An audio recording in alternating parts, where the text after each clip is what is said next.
Can you hear me? Yep. Mm-hmm.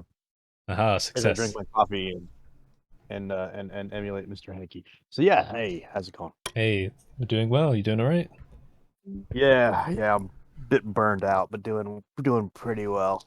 But But burned out. Is that from your client work? yeah, just so much.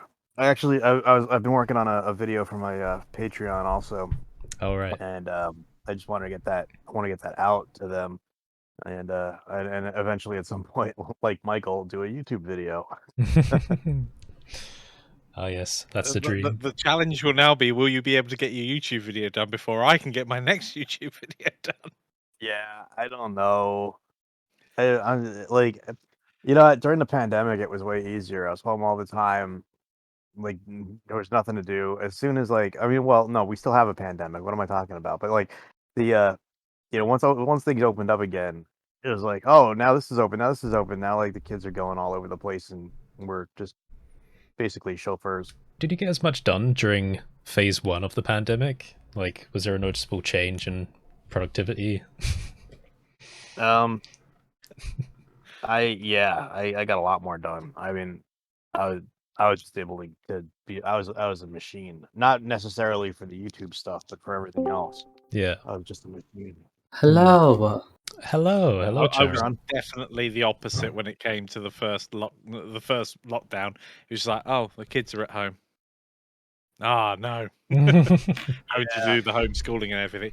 But when I actually had COVID, that was awesome. I had I can't remember how many days. Well, awesome. 10 It was days. awesome for work productivity because it affected me for like 2 days, and then I Yeah. needed to isolate for I think another 7 or 8 days. So I ended up just in a room by myself, bored, and I was like, well, I might as well just crank, and that I did. Nice. Yeah, Yeah. that's awesome. Oh, okay. It's But good that you didn't get too sick. Yeah, yeah. I got tired. I got a headache. Very much flu-like symptoms for me personally. And then I just said, well, I don't feel well. I'm going to go to bed. Grab some water, go to bed. Wake up 17 hours later or something silly like that, and oh, I feel better now. Awesome. It's amazing what sleep can do. Tell Yeah. me about it. Yeah. Shame I can't Um, order some of that on Amazon Prime. oh, I know. If I could order sleep, oh man, I'd spend half my money on it. I've been learning that recently because, like, you know how, for anyone listening to this, I complain about my medical issues to the BlenderNest server because I don't know, I just need someone to complain about it too. But I've been having like vertigo issues throughout the year. I've had like 3 phases Mhm. of it, and the third one, I think I kind of figured out that interrupted sleep was like one of the main problems like causing it. And like you don't really realize, but the one thing that kind of made me think that was I remember having a dream, and vividly I remember suddenly feeling like really dizzy in the dream, and I thought, hold on, what's going on here? And I think like very shortly after that I just about woke up, and then I realized it's the exact time my brother gets up and like uses the bathroom in like the middle of the night every single night. And I was like, wait, hold on, like being pulled out of this dream is like triggering migraines. And it was only when I actually realized it inside the dream that I thought, oh, maybe this interrupted sleep pattern is actually doing something. That's So Inception level. yeah, it's a bit weird. So I've started using earplugs, and I haven't had an issue since. But Oh, you that's never great. know; things might come back. But yeah, sleep, it's important. You know, you don't realize. It really is. It was like one time in college, I woke up in the middle of the night, and I heard like water running, like right next to my bed, and or like on the other side of a door, and I was like, wait a minute, I don't. There's no sink there. It took me like a few like a minute to figure out like there's no sink there. There's no bathroom there, and it was like one of my housemates had thought that that was the restroom after he came back at like 3 in the morning from a bar. And so Oh my suffice to god. say, the next morning I woke up and went downstairs, got all the cleaning products, brought it up, put it in front of his door, and banged on it. And then the guy whose room he was actually in was like, "It wasn't me." If I'm waking up like in a jolt and then I have to get up and do something, like the rest of my day sucks unless I can like grab a nap or something. Hmm. Sleep is amazing. I started. Well, I brought a Fitbit this year, so like the little thing that you wear, and it's interesting because it tries to track your sleep, and then you get like a graph Uh-huh. of your patterns. and like I wouldn't say it's 100% accurate, but it is very interesting because I think it's fairly accurate, and it shows you like when you're entering REM sleep, light sleep, and deep sleep, and how it goes up and down, and Yeah. it does line up because I remember my dreams quite well when I wake up in the morning, and I think, oh yeah, I remember like 3 distinct sessions, and I look back and there's got like 3 sections of REM sleep, and you're like, huh, okay, that's pretty interesting, but like you don't realize how much you wake up during the night, because I didn't know this before. I just thought like you just sleep all the way through the night. But now that I've No, started looking at it, yeah, like you continuously wake up, but you just forget about it because it's so like brief. Like you're like, yeah, and then back to sleep again. So yeah, that's kind of Whilst weird. it's not a problem at the moment, when you get older, apparently you do wake up lots more in the night as well. Yeah. I could sleep through the night so soundly, and like now that I'm older, you just start like your body just starts doing things. And you're like, what the hell is this? And your whole life when you're young, you hear like the old guys complaining, oh, aging, getting old sucks. You get all these, and you're like, shut up, boomer. Like it's like you're like, yeah, whatever. Like I'm freaking young. Like just don't bum me out with your stupid stories. And then like when you hit that age, you're like, oh, they were It right. actually sucks. Hmm. Oh, Actually this is what sucks. they meant. My Yeah. back. I feel like Yeah, I like- feel like I'm speed running, like all these issues like getting old. Because when I think about like I spend so much of my like mental capacity, like my day to day, just thinking about the current issue. Because like there's always like a weird, obscure, quirky medical thing that's going on right now. Like I mentioned yesterday, I think. It's like this weird tinnitus thing. Like when I'm sleeping, it sounds like a little engine going, like constantly changing pitch in the middle of the night. And I'm like, why? There's like whenever one thing stops, another thing starts. And I'm like, do people my age like usually obsess about like do they have the same thing where there's like one thing after another, or are they just going on with their lives? I was blessed when I was younger, like 20 years ago. Nothing, man, nothing bothered me. I had no issues whatsoever. It was amazing, except for like heartburn. But that's only if I drank too much wine or beer or something, or I ate Yeah. too much pizza, or I overstuffed on spaghetti on pasta with tomato sauce or something. Then I would definitely get heartburn. But man, like Yeah, nothing. I've been thinking about that as well because I get heartburn as well at this age. So I'm taking yeah. What is a heartburn, by the way? Well, acid reflux. So like you have the acid and it comes up and it causes all sorts of issues. Like it could be like pain, kind of unrelated. It can burn. It can do all sorts of weird stuff. Gastric. Yeah, I used to suffer yeah. a constant cough, and colds used to be really, really bad. yeah, And until I started taking, I think it's omeprazole, yeah. it's and suddenly it kind of coincided with like lockdown and everything else. It was sort of all around that time, but sort of like 2019, I didn't suffer colds half as bad as I did before. And yeah, welcome to medical version of BlenderNest Yeah. this evening. Exactly. But omeprazole also amazing. that was Ah, good. I was I just using wa- that to start with. Sharon? Yeah, I just want to ask, Michael, you look so different and young. I have no idea what happened to you, but yeah. I got some sleep. You mean different from the last time you saw me? Oh, you were Yeah, so it's much been really older a then. long I think time. it's the lighting and the camera quality. Yeah, the Quite green screen is possibly. distracting too. Like, I mean, that's why probably it's so different. It Generally, looks good. yeah, It's it is. just it's a mess on the desk behind. I refuse to show people the mess. I have I my need to bed get- behind, and I'm sitting on the floor again. So floor gang again. Yeah. Yeah, man.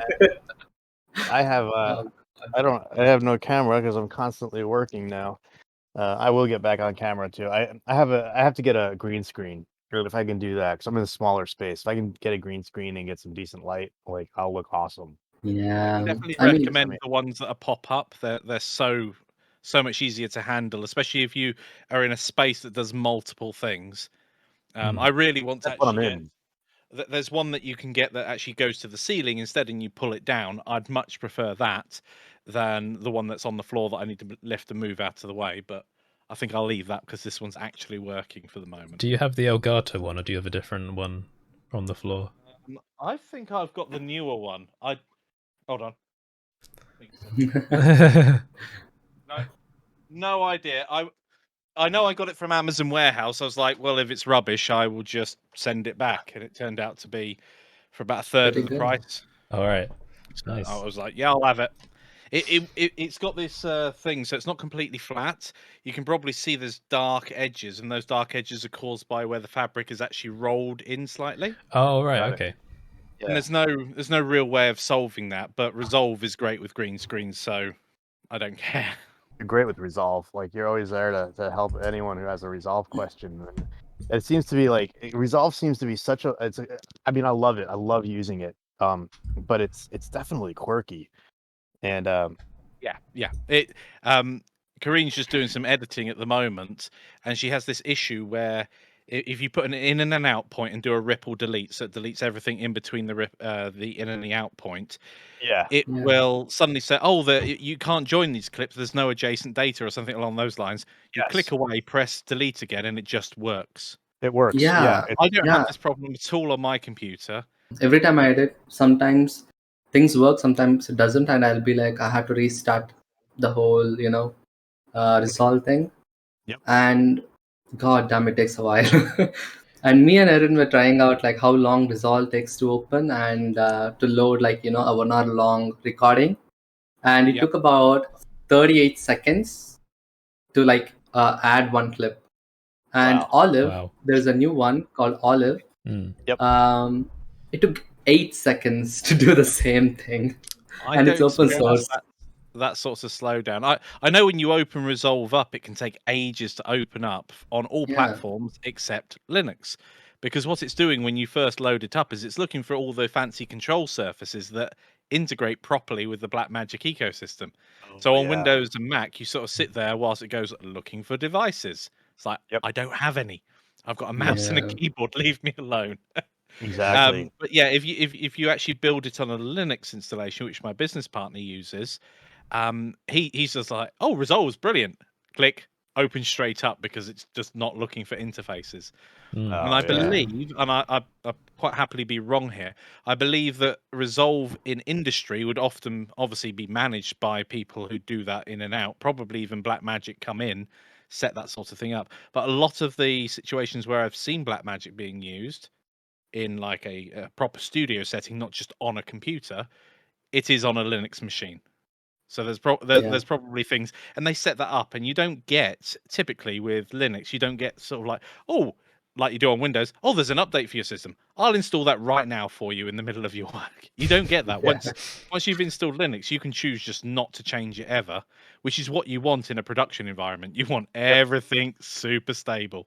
Linux is for so many things so much faster. Unless you're doing any audio or music or anything, then it really sucks. But I don't. I know it doesn't suck, Yeah, but tell me about it. it's more Even difficult. Houdini runs amazingly on Linux than Windows, and it crashes does. less too. Yeah. It's faster. I mean, even Blender people also use Linux for their daily thing. Yep. And even to build movies and everything. I am Yeah. leaning towards Linux soon, but I have no idea when. But I want to, because I really think at least it'll save a little bit of RAM while doing stuff, like at least the background tasks, right? Like I only have 32 gig at the moment, so running simulations is such a pain.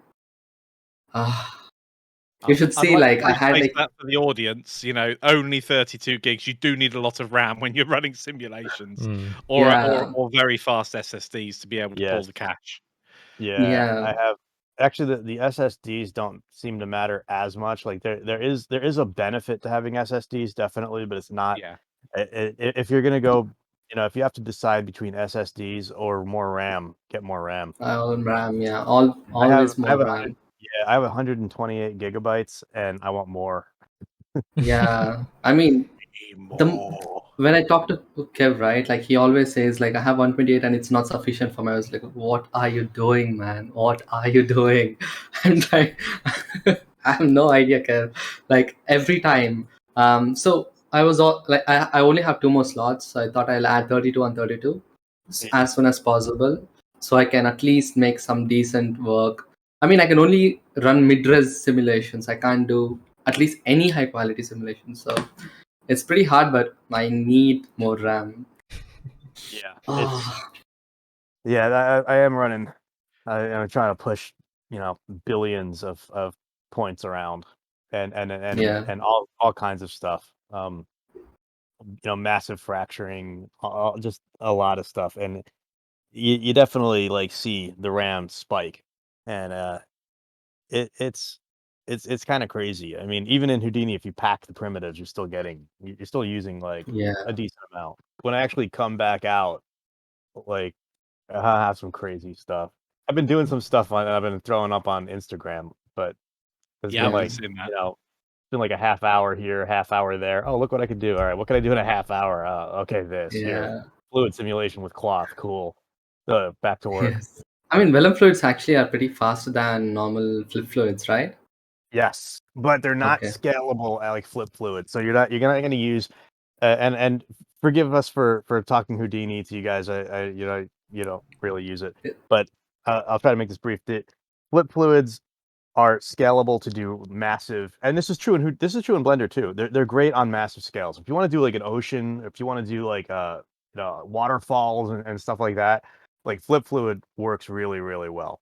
What vellum fluid is great for in Houdini is that it's GPU accelerated on like flip right now, and I believe right now, and it interacts with the entire rigid body and vellum's ecosystem. So once they're in there, it'll like you can mesh like fluid. You can have the grains work like fluid, and they're great for smaller scale stuff. So if you saw like commercials with the fruit that like comes Yeah, through, exactly. like stuff like that, or The even like swirly water and everything. swirly water, or even like pouring chocolate. Like everyone loves to do this one, pouring chocolate on a Twinkie or something like that. That stuff works really well with vellum, right? It's made for it really works well in that small environment. But if you try Yeah. to scale it, things go crazy. So it'll get there though. It will get there. It's just a matter of time. Side Effects is working on it. Just like Yeah.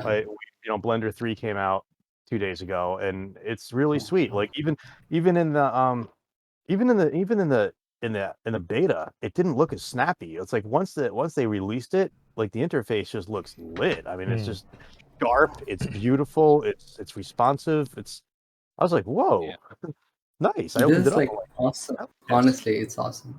Even the I like rendering speed is like, god damn, it's beautiful. It's a lot faster. Yeah. Even Yes, then, it I is. find it's even faster than the beta. I used it on a shot yesterday, and it was marginally faster than even the beta that was just a few days old. I was like, wow.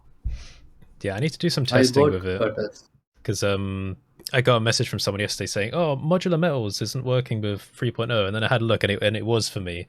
I said, "Well, can you send me some info like what's not working for you?" They said, "Well, when I click on like one shader and then go back to another one, it turns black. But then if I click away and then click on it separately, then it works fine." I'm like, okay, that's a bit weird. So I need to investigate some little problems with that. It might be something to do with like the number of nodes. Had a very similar issue where optics ends up going black on me. Right. Okay. Yeah. But just like I did randomly. too. Like it became pink. Yeah, the for scene me. will just go black. But if I middle mouse and start orbiting around, you can see it starting to progressively Everything render again. Right. Okay. And then when I let go, it goes black. black. So That's so bizarre. it's not on all projects, but I definitely have had it on some, and I don't know the root cause yet. I wonder because did that project have like complex shaders at all? I can't remember. Because there are some things that took them a Oh, while. your city pack did it as well. It went black when I was playing around in optics when I was moving around. Right. That was another instance of it doing. So, 'Cause I remember it's not just your stuff. It's definitely happened with my stuff. Yeah, as because well. I remember it took them a little while longer. I was just thinking because it took them a while to add like the bevel and like ambient occlusion into optics. So I'm just wondering, that took a little while. Maybe there's something weird going on. Tried it in the release version of 3.0, so it very well might have been solved. Yeah. I was using the daily builds. The last one was like 7 days or 8 days ago that when I downloaded the latest one back then. What it was doing was whenever I turn on like denoise, it should immediately start working like before, but it's not. It all turns out pink, and I have to like go back to object mode and come to render mode 3 or 4 times for it to like actually understand what's going on. So Weird. it was pretty annoying, but yeah, but it's fast. It's okay. It's Yeah. okay for now. I mean, it's a massive project, isn't it, Blender? Like all these parts working together. God, Yeah, compare. it's not one suite. It's not one suite. It is a suite of software. Hmm. Yeah. You know, a lot of other 3D programs might just focus on modeling and rendering and don't even have an animation pipeline and all the rest of it. So Yeah. trying to get them all to work together. And also, I was playing with geometry nodes last night and shader nodes, and I have Node Wrangler installed. So Shift, Control, and click on a node to preview it when you're in the shading mode. I think it's Shift, Alt, and click when you're in the geometry nodes to link it in. Oh, is it? Oh. So you can see the it's- update. Both of them spawn. Both of them with Shift and Control spawn a preview node, but the preview node doesn't do anything Anything. when Yeah. you're in the geometry nodes Geometry workspace. nodes. So it's like that. There's two different paradigms going on, because for me that is all about previewing what's currently going on at that particular node. Yeah. If you can. I mean, So I expect it if I go works, Shift Control, right? it would work, but it doesn't. It's a different. And I was just left with my head scratching, going, you've got this development team working together, which is absolutely amazing, but you'll have slightly different ideas all the time. And unless you've got someone overseeing that and going, actually, these two things are the same function, they should have the same shortcut, or not necessarily the same function, but they do the same thing that the user would be expecting. It's user expectation management, essentially. Yes. But yeah, I can totally understand how these different paradigms are very close, but you can end up with completely different outputs based upon your input. Geometry Nodes right now offers the same control as shaders does at the moment, because the nodes, the textures are pretty similar. The only problem is the way you visualize it. There's no proper visualizer, so every time you have to like link it to an attribute, and then attribute should be visualized in the shader. So it's so annoying. Like, I can't even believe that this is happening. Like, it's taking so long for them to make a visualizer, which is fine, but I understand, like, there's one more thing, right? When you said when you control alt click, there is a viewer node, but then it doesn't show anything. Right now, it's only showing, like if you go to the geometry node editor, there is like a viewer thing. So it only shows the values, but it doesn't show the output in the screen. Like, that should be super basic, but I don't know why that's happening. Like, it's just like maybe 1 or 2 lines of code. Like, if they could just add that, it would be awesome. The main reason, right? Yeah, the main reason why I'm not into geometry nodes as much as I'm into Houdini now is because I'm not able to get that interactive. Like, I can't see what I'm trying to do. It's just too much visualization for me. Like, it's fine with shaders because I have too much experience with that, but when it comes to geometry nodes, it's all different, and I still kind of stuck my head only to the attribute workflow, and the fields is very confusing, and it's gonna take a while for me to get used to this workflow. But once this is done, probably by then I'll have a viewer node which can visualize any attribute or anything in the 3D viewport. Like, I mean, it should just be like weight painting, right? Weight painting, you have the visualizer. It's just 2 colors. That's all we need. That's all, and a gradient. I mean, if somehow they could just do that, that's fine. I would be the most happiest person on the planet. I haven't been brave enough to touch the source code. So I was going to say, I just haven't been brave enough to touch it, because like working with Python and Blender is already like complicated enough, and there's some like little design discrepancies in the API anyway. So I don't know, like navigating the actual code base, it must be pretty interesting. But like developing for Blender is always like, it's just so different to like everything else that I've tried doing before. Because like I can make a full game in Unity, I can do that. I mean, I haven't touched it in a while now. I want to go back, but maybe I need to keep track of that Weta stuff as well, because I've still got like lots of old Unity project files laying around. But like, it's so different. It's like just the principles of how you create data and like variables that are like serialized across like blend files and stuff. It's just such a different thing. So it was just really weird getting my head around it. But maybe if I did invest more time, I might be able to be a bit more useful for like doing little patches. Oh, one more thing. Yeah, I mean, it's again a bit of distraction because you mentioned Weta Digital. Yeah. So I think Kev might know about this because I think they're linked with Houdini as well, like side effects to make a plugin for fluid simulations and stuff. I don't know. It's kind of like a bridge, which helps. Artists to make better fluid simulations. I think. I don't Weta know. stuff. Yeah, Weta stuff. Yeah, they were making some stuff, right? Like with Yeah. Houdini people, side effects people. I thought it was supposed to beta this month or something. Oh, okay. Yeah, I mean, I read all there was to read about it. I don't know what's in it though. I don't. I haven't seen any news come that that we can get it through the beta program or test it or whatever. I don't know what's happening now that Unity acquired it, but Oh yeah, yeah. their tools are phenomenal. I mean, they've created entire pipeline tools that streamline a lot of things, but I know that And they they made have it available for people, right? That's the best part about it. Like they made it available for all artists who have side effects installed. Like it's amazing. yeah, it'll be crazy. It looks really cool, so we'll Yeah. see. One of the And side effects labs also, which is really cool. Yeah. They're taking a lot of like common things that are really annoying to do and making tools for it that make it really fun to use. Yeah, especially like I was following like a very old tutorial to make fire simulations, and they had to create every single attribute and should connect every single node, and it's the same workflow every single time. But Yeah. then when I follow the new tutorial, it's just one click.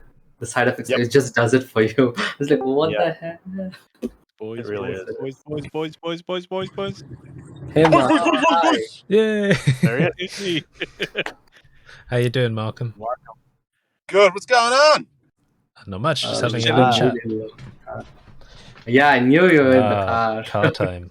I'm not Yeah, on my man. way to work, so it's good. Yeah, it's Monday morning. Someone's got to do it Yeah, you do it for all of us. Fun.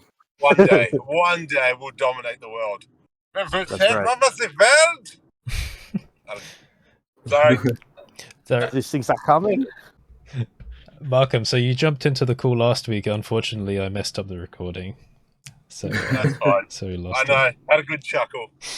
Oh, it was so Check if it's working now. It's again, working. I just set so- up a template Yeah. after last week's, so I made sure to click on that. So yeah, I keep having a look. I've got the two devices going, the microphone and the audio, like the desktop audio. So yeah, it's good. Yeah, nice. That's There's good, nothing that's good. quite like doing an hour recording. And I'm like, oh, this is going to be a good video. It was a good Yeah, one. exactly. We had a long chat about NFT stuff as well, and it was like a very productive one. But Yep. yeah, we lost it. Maybe it's a sign. I don't know. I've got to be incredibly careful. So I've got this is set up in OBS, and I can switch on my Stream Deck below to switch it back to like the screen and then back again. Yeah. Quite easily like that. But sometimes I don't do that. I shut down Discord, and I'm planning on doing some recording later on. And I'll sit here, and you'll get okay. So if we add a default cube, and the whole video, 20 minutes long, whatever it is just me staring down at the keyboard and the screen instead of the actual screen itself. Yeah. Is there a way like we could record two different things at the same time? Like for example, Well, And what you can on do in OBS. OBS is you can have, say you've got a 1080p recording, you can have a 4K canvas and actually just move the videos as if you were having multiple videos on one screen. Yeah, that might be the smart thing to do. What I do is I just run two versions of OBS, and it works. They're not like in complete conflict with each other, but I think I have had some desync problems, just like a little blip pop up, and then I need to like readjust it. But yeah, I wish OBS just had a please record multiple. I think there's a plugin for it, but I've I not think tried you it. might be able to. Yeah, Markom, you look Is like. that how you do it? Well, recording. Well, okay. Well, actually, I don't need to do that anymore because in the recent ones, I've been going back to an external camera. But yeah, when I'm using my webcam, I have two versions of OBS open. But if you click on, Oh my goodness, I'm such a donkey. well, yeah, it warns you though, because if you try and open a second one, it says there's already one running. Would you like to launch anyway? I'm like, yes. Why else would I have clicked on it? So, yeah. I have to do that when live streaming if I want to like capture heads and my camera at the same time as capturing the screen and everything else, and switch between it separately for who I'm talking to, so they get a live feed of what I'm doing versus whatever's going on YouTube or Twitch or whatever. Yeah. But yeah, it's overly complicated when you could just have video feed. I will say, Yeah. Markom, though, if you're going to try it, test it out, because you know how you can have these video recording from your GPU or from your CPU, because you have like hardware encoding. What? Yeah, you can change. Okay. Yeah, in the settings you can change it. But obviously, if you're doing it all on the CPU, then you might have some problems. So Yeah, you do have to have beefier hardware to have 2 concurrent OBSs running. Also, little things. So if you're using like optics and or CUDA and you're trying to record using your GPU, you can actually end up with the recording either stuttering or breaking down. Not always, but sometimes. And the worst one that I had is I was using NVIDIA Broadcast that has their brilliant noise cancellation. I just thought, right, I'm gonna try this out for a bit.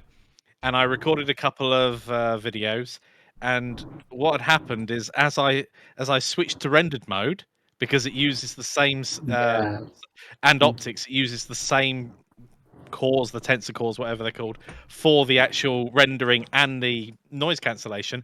It just sounded like digital distortion. It was absolutely horrible and garbage. yeah. Gabe was having the same issues while he was streaming because he was using. Yeah, it's the same thing. The distortion was bad. Well, There is a solution to it, and it's to have a second computer. Yeah, so And that does, you get your input going into that separate computer and off you go. But that's costly to have another computer just for live streaming. for some reason, Eevee f's up my recordings like so bad, like with the synchronization. And you think it wouldn't like be that way, because I think I don't really know what's causing it, because like if I run cycles with optics and I'm doing like 2 versions of OBS with the camera and this and on hardware encoding while running that, cycles fine, like everything comes out pretty much okay. Maybe I've lost like a millisecond like of it desyncing. Eevee, oh my god, whenever I like rotate the camera or move an object, it like desyncs by like a 10th of a second or something. That's so like you listen to the beginning, listen to the end, it's like just 2 completely different tracks. I'm like, why Eevee of all things? I thought this was supposed to be like, you know, the faster thing. So that's one of the reasons I don't really do as many Eevee videos nowadays. So. I get a lot of like snap, crackle, and pop when I'm recording. It's really bizarre. Yeah. Yeah. For me, like the reasons why I would love to have more RAM, as I told, right? That's because even to stream Houdini on Discord, like my Houdini lags, and it lags really bad, and I just can't look at it. I'm not used to like slow stuff anymore, unfortunately. Oh, you're spoiled.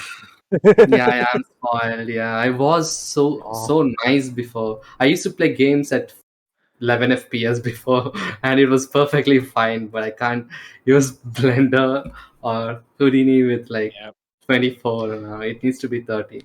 Yeah. I used to like get really peed off by frame rate elitists, because like, you know, people, I can't play if it's below 100 frames a second. I'm like, shut up, man. Like, I remember that's me, I'm afraid. Yeah, my standards have raised a bit over time, but back in the day, I remember playing on like my old Dell laptop, and I really wanted to play Armored Assault because I love like the sandbox features in that game. Classic. 2 frames a second, and I was happy. I was like, yeah, man, exactly. I could design my own map. I could play it. It's like a military sim. All you more than 2 frames a second people, you're so, you know, you don't know what you've got. Yeah, the oldest PC I had was a HP one. It had like 256 megabytes of RAM, and Vice City was working perfectly smooth, like top notch. It was amazing. What a great soundtrack that game had. Honestly, I think that's the San Andreas which has a better one, like the rap. San Andreas, Vice City also does. Vice City just had like the 80s soundtrack, so it was just awesome. Yeah. I love Vice City. Apparently the remaster's missing some of the tracks because of obviously licensing. It's a new game, new licenses, so it's actually missing a few of those tracks. It doesn't bother me, I've still got the original. Yeah, apparently that's a steaming mess, that remaster. The remaster was like horribly bad, like shamingly bad. It's really bad. Like problems with the launcher. Maybe that's and what they're stuff. going for, right? Yeah, Like, I don't know. number of bugs. It's more than what is that? Cyberpunk 2077. There's a lot of bugs. There's like compilations. It's funny. Problem is, Yeah, it's almost Cyberpunk becoming normalized in the industry to release a game that's absolutely broken and Yeah. then take 3-4 months to fix. I mean, I appreciate if you launch a game and not all of the features are there yet. That's No, they should all be there. all Battlefield. but actually, everything broken's a Battlefield's a wobbly mess. Oh, I've been keeping my eye on that one. I've been playing it. Well, I'm not really playing it that much anymore, but my god, what a mess is like doing it justice. Like, holy crap. And it's so tone deaf as well. Like, they got like people in from like other companies, I think, to be like, yeah, we did so well with like Call of Duty, man. Like, we gotta do more things like that. Oh, look at Fortnite. And like they removed like the class system. They literally just suddenly put in skins. Like, we never really had skins in a Battlefield game. A Santa Claus outfit. Like, Battlefield's supposed to be like a more realistic thing. Now you're gonna have like Santas running around the field, like in like Conquest or whatever. You're like, what? Oh, it's just so. Yeah. I stopped playing Battlefield after Battlefield 2142. The best version. That was good. I love that one. Oh, the game mode where you could like fire up in the pods and like get onto those ships. The Titans. Yeah, that was cool. Oh. Hang on. Yes. No matter what, like fantastic. my favorite was IGI. IGI 2 especially. Yeah, that was amazing. Oh, I don't know what that It's one a was. shooting game. Let me check. It's a very hard shooting game. IGI 2. Wow. I think I know the one you're talking about. I'm gonna have to refresh. IGI. Yeah, just Covert IGI. Strike. It's such a cool game. Yeah.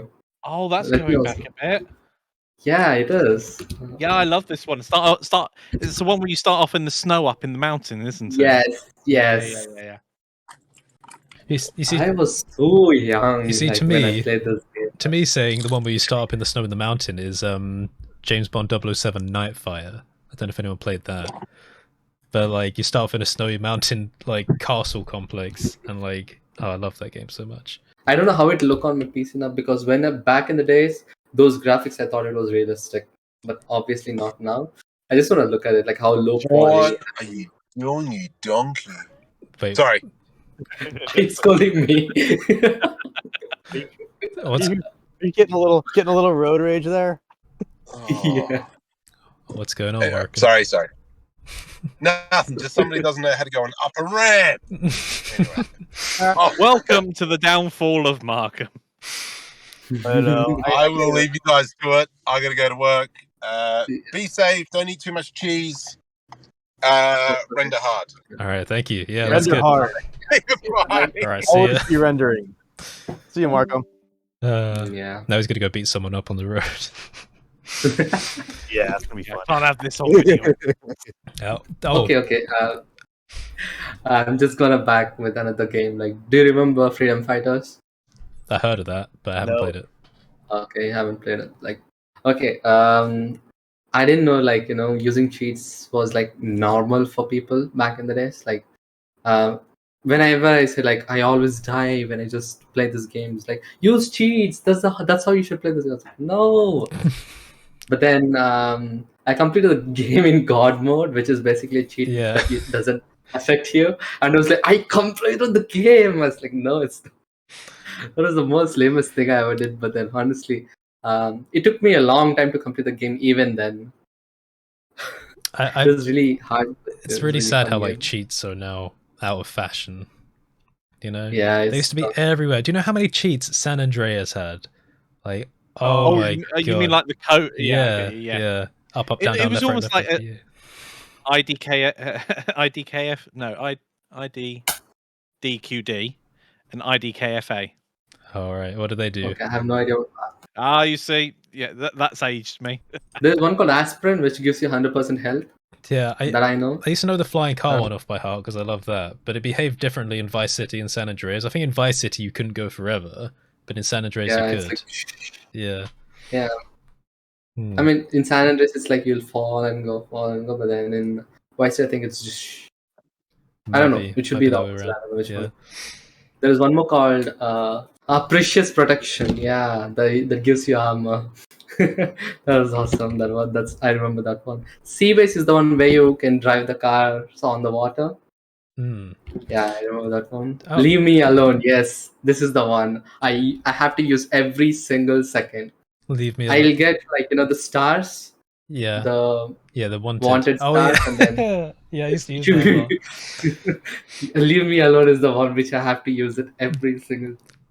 With 4 stars, you'll get the helicopter as well, like Yeah. and then you'll shoot it with a rocket launcher or something. It was the most fun game. I mean, I didn't care about like completing the levels. It was always about just chilling and just shooting everyone. Yeah, those were the days when you just played it for fun and you couldn't get enough of Yeah, it. exactly.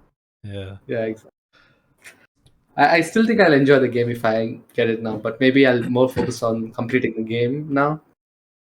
Yeah. But I find with the older games, you either you need to go in with that expectation that the control systems are going to be shoddy, or you're just not going to be able to get the graphic fidelity that you used to be able to get. And sometimes playing it at a lower resolution rather than the high resolution monitors we have these days can also aid to it. And I find that you need to be in the game for maybe half an hour or so, and then your brain kind of has this, or at least mine does, has this like mode switch, and it's like, yeah, I get this now. I can interpret it as how you would have interpreted it back in the day, rather than having just looking at it and go, oh, that's disgusting.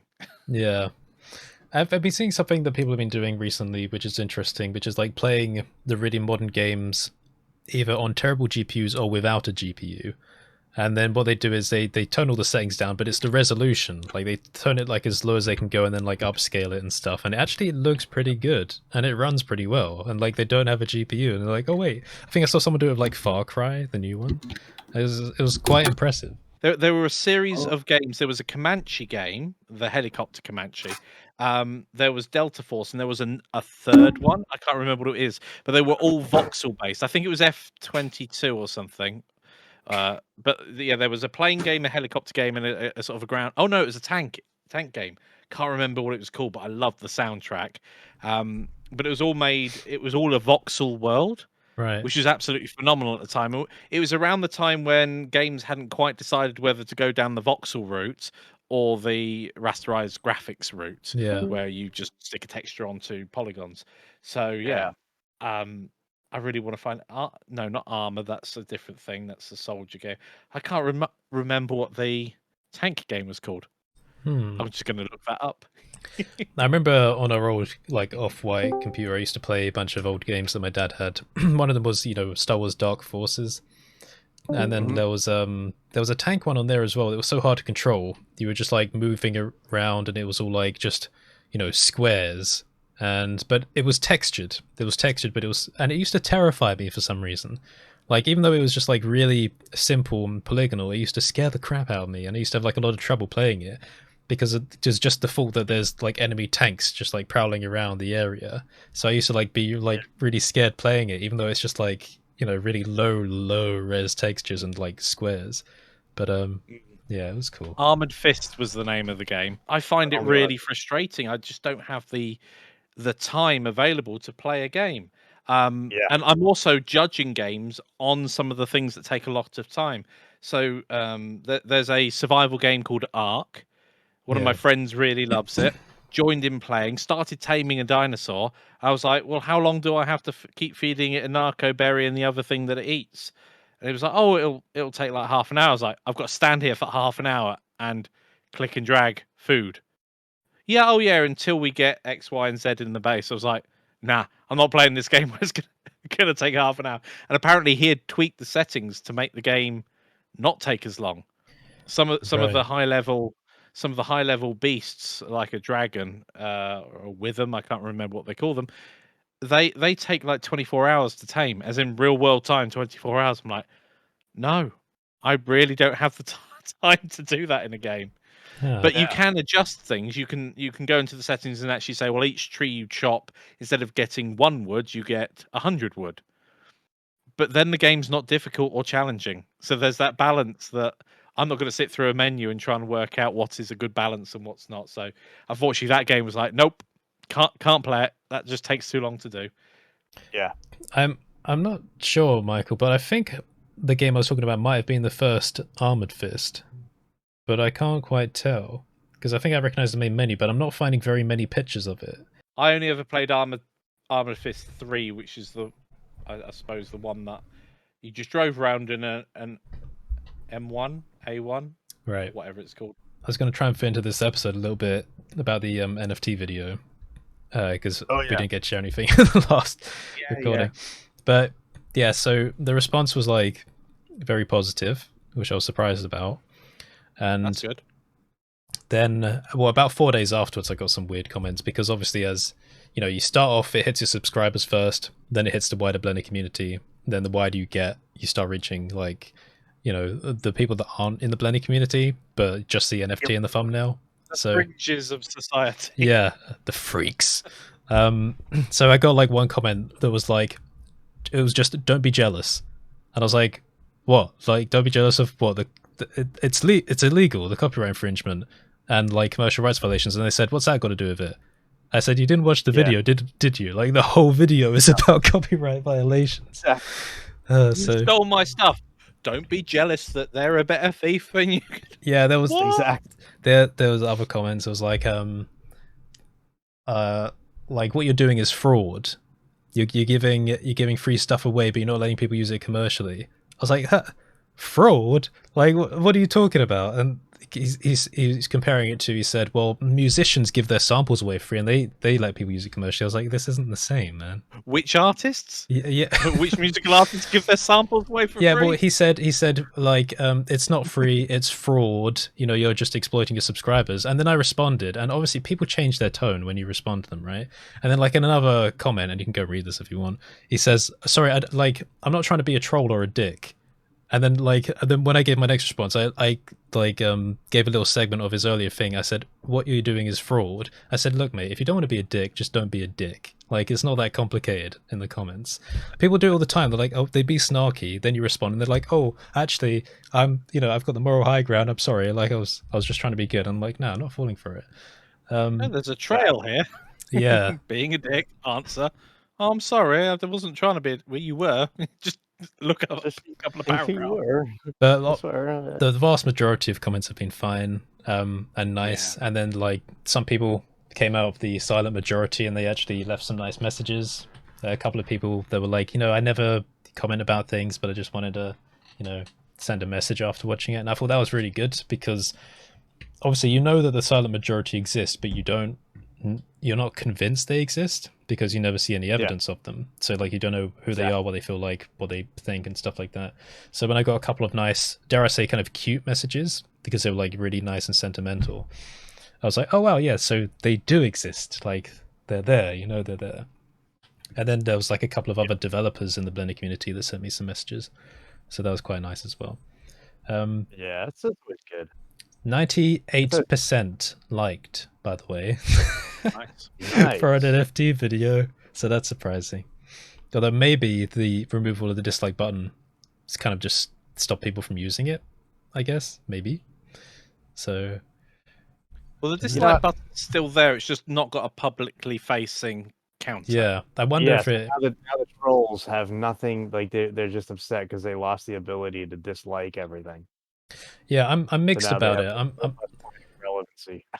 I have mixed as a opinions. content consumer, I find that the absence of being able to see the ratio actually a bit bad, because if I'm trying to look something up and it's I want to watch some comedy and someone goes, funny thing a cat did or funny thing a dog did, and it's just absolute trash, I'd have seen that before because it would have had like a dislike ratio of like 99%, and I've gone, well, that's obviously not worth watching because it's so disliked. I agree, but one thing I've found myself doing now is checking the comments, because usually like when there was a video that was heavily disliked, there'd be like a comment talking about it, but of course they can just disable comments, so it's not really a reliable source. But yeah, I'm mixed about it because the excuse that YouTube gave about it affecting small creators, yes, it does. I feel like it does, because like we all know that when you put something out, especially when you're smaller, all of a sudden dislikes appear. Like maybe not all the time, but I definitely saw it and I was like, it's been out for like 5 minutes, why does it have 5 dislikes? Like, Yep. I barely have an audience at this point, like thinking back. And it is very discouraging. And a bit weird. So yeah, that's definitely true. But I don't know if that warrants like the entire site-wide removal. I think it there's something depends. deeper going on there. Yeah. I mean, one of the things you're saying about comments is, oh yeah, you could read the comments of the video to find out whether it's crap or not. But even comments now have been shoved below other videos on both mobile and on the website occasionally. I've heard You actually have to scroll down. I don't know if this is true, and I tested it like a couple of times and it didn't really happen for me, but I read a couple of comments that said that sometimes when you scroll down, if they haven't loaded, it tries to load comments that were written around the time of the video that you're watching. But I haven't been able to test that. Also, like more up-to-date comments rather than ones left 6 months ago. I don't know if it's just that. I think it might be like if it's a long video, because I saw people talk about this on like gameplay videos. I think it might be in Game Grumps, but like say you're like halfway through a video and like a key moment has happened that people are laughing about, and then you scroll down and then it's people commenting about that moment. So I don't know, but I'll need to test it. It's just like a couple of offhanded comments that I saw speaking about it. The comments are still directly below the videos on like the website, but I know on the I find it annoying because sometimes I do want to look at the comments on a video, and on the mobile, which is where I probably consume a lot of my content, you have to scroll through a big chunk of other videos first, which seems a very long list before you get to comments. Unless I just don't know how to use the app, that is also possible. Perhaps there's a button at the top that says "See comments," and I've just not seen it. Yeah, it's bizarre the way they have it set up, and they changed it recently too. So there's more like stuff on the app. It's weird. If I'm responding, like most of the time on Discord too, I'm just like on my phone, like somewhere. You know, if I'm not like working, that I'm at a soccer game or something. So I'm like typing on Discord. I'm just like, hey guys, what's up? But yeah, so I'll answer comments too. I'll use those times to answer comments, and I've noticed that like they've changed quite a bit and added some more stuff. And now there's like a timeline feature and like a responded to feature on the phone app. And it's just it's always a learning curve. Yeah. Is it with the? I'm trying to think here for the YouTube comments. If you reply to a comment and then someone replies to that reply, you don't get a notification of it as an unread comment, do you? No. It stays read, so it's very easy to not be able to answer people back, unfortunately. Yeah, what I do is I've got the studio open, and then I always have my own channel page open in a different tab. And the reason is because if you're logged in, on the notification bell on the actual YouTube webpage, when someone responds to your comment, it will appear on there instead. Yeah. So, like, when I'm waiting for a comment replies, I look at that bell instead of actually looking in the YouTube studio, which is weird because you kind of want to be able to look at the replies from the studio. But yeah. So they can do it. They're just, or even though that bell, that little drop down, perhaps having there might be, but I'm not sure, a section where you can just go notifications. It gives you it on a page rather than something that once you've clicked on once, you lose the ability to go back to with all the notifications there. Is that right? Yeah. Once you've clicked on the bell once, all your notifications gone. Yeah. It's a good excuse though, because if you're like in the middle of an argument with someone, you can just pretend that you haven't seen it because YouTube Studio doesn't tell you about the responses. Exactly. I had one time that like it just surfaced a whole bunch of like comments that in a thread where like somebody was ripping me, and I just got like I got bombarded at one time with like all these like comments from this one idiot, and I thought that he was just like bombarding me across my channel at the same time. So I just like responded. I'm like, you're an idiot, blah, blah, all this stuff. And then like I realized like, wow, this is actually from a few months spread. I'm like, ah, jeez. But I still fired back, so I felt vindicated. Oh man, okay, so I'm gonna have to end it here and go because I need to not have a shower but watch TV with my mum and then have a shower. Anything good? I'm a celebrity. I watch it every year. It's a show where they usually put celebrities in a jungle, like in Australia, and get them to do tasks, but because of COVID, they're doing it in a Welsh castle instead. That's actually a little bit more interesting. It is. A little bit, but like some of the people this time are annoying me. It's Car TV. Yeah. All right. Quality time with your mom, though, man. You Yeah. need that. That's Yeah, it's good. like it's I the don't- I yearly don't- show. We've been doing it for years. So I'm yeah. 22,500 miles away from mine, so enjoy it with your mom while you have it. Yeah, we'll do. All right. Bye bye, guys. All right, Take care. See ya. Have a Bye. good week.